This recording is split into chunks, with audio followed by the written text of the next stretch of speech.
all of us see that the choices that it feels like we have sometimes, which is Hasan Piker and Tucker Carlson or Nick Fuentes and, Andrew Tate, the kind of people that are rising in the podcast charts, those don't actually represent our values. And I don't think that they represent the values and the worldview of the vast majority of Americans. I think it's about who's in the room, right?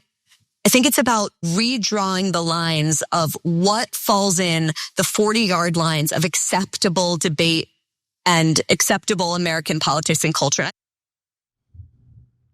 Bari Weiss, who is now the new head of the news division for CBS, thinks she has her finger on the pulse when it comes to the hearts and minds of the American people. So as a result, certain individuals, including your nephew, Cenk, persona non grata. Yeah, I think that there's a couple of really interesting parts of the story. One is her accidental admission as to how corporate media works. There are only certain opinions that are allowed. I wonder what those opinions are.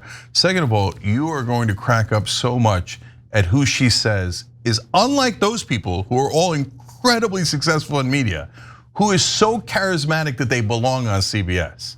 You're gonna love it. Well, she's gonna give it away. The big reveal will be in this next clip. Let's take a look. I think it's about who's in the room, right? I think it's about redrawing the lines of what falls in the 40-yard lines of acceptable debate and acceptable American politics and culture. And I don't mean that in like a censorious gatekeeping way. I mean having people that are clearly identifiably on the center left and on the center right in conversation with each other. And we've been doing so much of this at the Free Press. I was in, where was I? Chicago. Last week, I think, I've lost all track of time, where Dana Loesch, former spokeswoman from the NRA, was debating Alan Dershowitz on guns. Now, these are people that have wildly different opinions on the Second Amendment, and yet showing that they can have good faith, very passionate, very charismatic disagreement and still like each other at the end of the day, we think it's important. And so for me, it's always about the curation, like who's in the room. I mean, that's definitely the first thing I think about when I hear Alan Dershowitz's name. I think charisma, real charisma. We can take a look at just how much of a draw charismatic voices like Alan Dershowitz and Dana Loesch happen to be. This post by Glenn Greenwald was amusing. The example Bari Weiss gave of the charismatic mainstream debates she believes will revitalize CBS, namely the gun control debate she arranged between Alan Dershowitz and Dana Loesch, has so far been watched by a grand total of 860 people in the 5 hours since posting.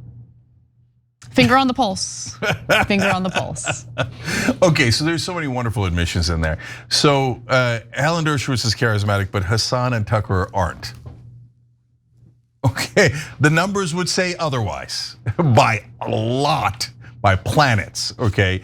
So why is she then doing this piece of propaganda where she says some of the most popular podcasters, whether you like it or not, right, in different parts of the political spectrum, don't like the people that she named, and others do, right? But whether we like it, they are among the most popular figures in media, period, right?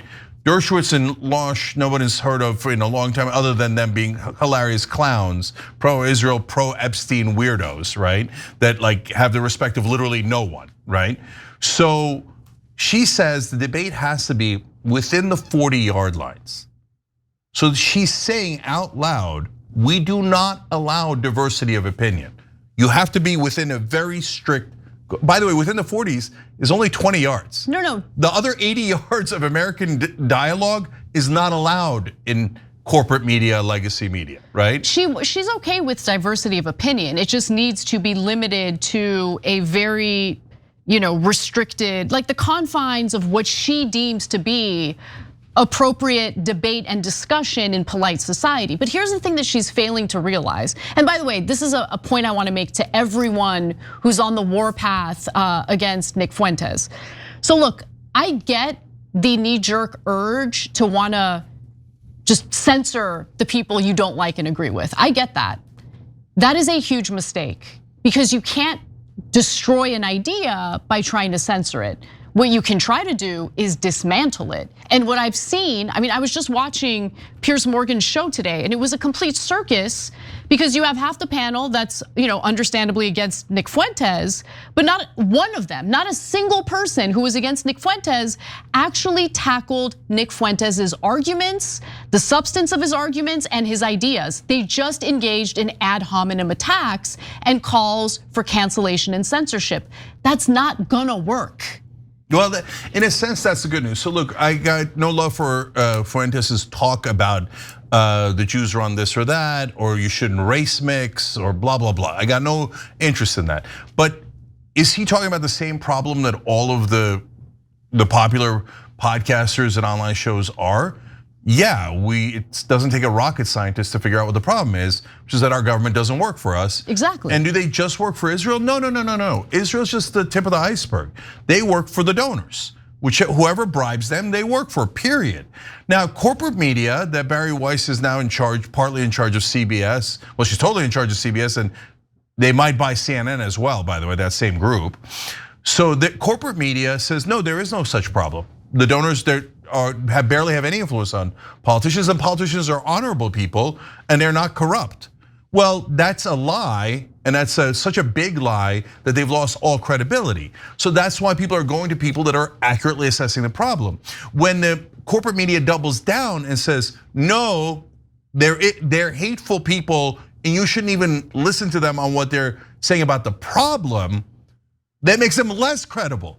And they get more and more unpopular, and then help the Fuentes of the world accidentally by being so obviously wrong. Because when you at least go to listen to anyone, even if you massively disagree with them as I do on their issues, you go, well, that's at least the correct problem. He's just offering the wrong solution, right? But these clowns are talking about, no, we have to carefully curate the conversation, as she said. There is no curating and who's anymore. in the room. She says we have to choose who's in the room. But when you choose a bunch of clowns who tell you that the donors are always right and the politicians are honorable, then you lose your audience, because I don't know if you realize this, we now have choices. Before we didn't have any choices. Yeah, I need Bari Weiss to understand something. CBS News is dispensable. Yes. Very dispensable. When was the last time CBS News broke a big blockbuster story?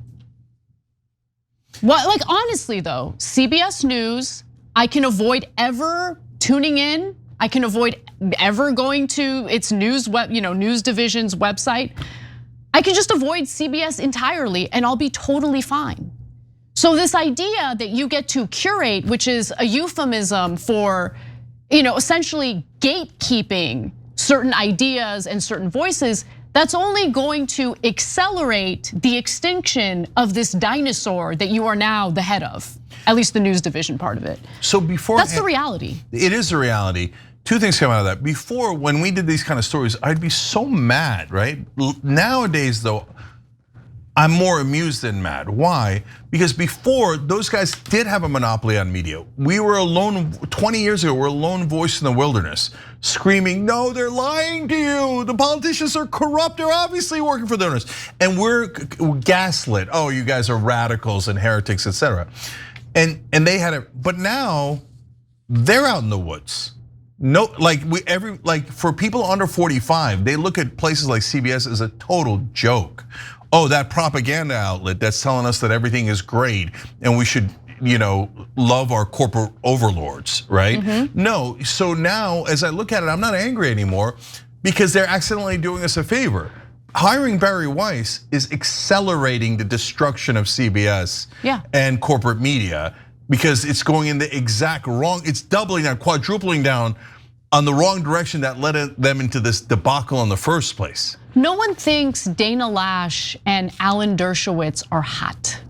Okay, there's no hype around them. I mean, Dana Loesch, I don't even know what she's up to. Like, is she doing shows? Like, is she? She used to do the gun thing. She was like the gun spokesperson, right? Is she doing the gun spokesperson thing? I have no idea. I don't know, and I don't care. Like, but she's not like, when you talk to young people, they're not like clamoring for more Dana Loesch or Loesch.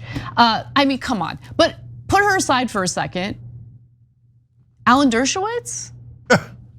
Alan Dershowitz, the guy who's currently on a media tour to essentially like slander Epstein's victims? That's the person you're talking about? Oh yeah, People are real excited to hear what Dershowitz has to say. But again, they're doing us a favor. Like this Totally. is Thank like you, a Bari. video game. Pick your fighter. And if on the left you pick Hasan or on the right you pick Tucker Carlson, you're gonna come into that battle pretty well armed, right? Whether you agree or disagree with those guys. You come in with Alan Dershowitz. Oh my God, thank you. Thank you for doing us that favor. I mean, is there anyone more unlikable than Alan Dershowitz in American media? And Rabbi Shmuley. Yeah, those are the champions you've chosen. Good luck to you. And guys, but this reveals the game that they've been playing for 40, 50 years in this country, which is fake choices. It's just like the Politburo in old Soviet Union or current China or the mullahs in Iran. They go, well, we have an election. What do you mean? We have an election. It's just that the Politburo and the mullahs chose the two people that are running. And in this case, the donors and the corporate media were used to choosing the two people that were debating in media, or the two people that were running as corporate Democrats and corporate Republicans. That's why people came up with the word uniparty, because it turns out those were fake choices, just like the Politburo and just like the mullahs. You were gonna get a corporate politician that did everything the donors wanted no matter what. You were gonna get a politician that did everything Israel wanted no matter what. And now that's breaking down, and they're having Larry Ellison buy all of the old media to try to keep that Humpty Dumpty together. But brothers and sisters, he already fell off the wall, and we found out Alan Dershowitz was inside. So, na na na na na na na to all of corporate media. Enjoy the junk that you bought. Every time you ring the bell below, an angel gets his wings. Totally not true, but it does keep you updated on our live shows.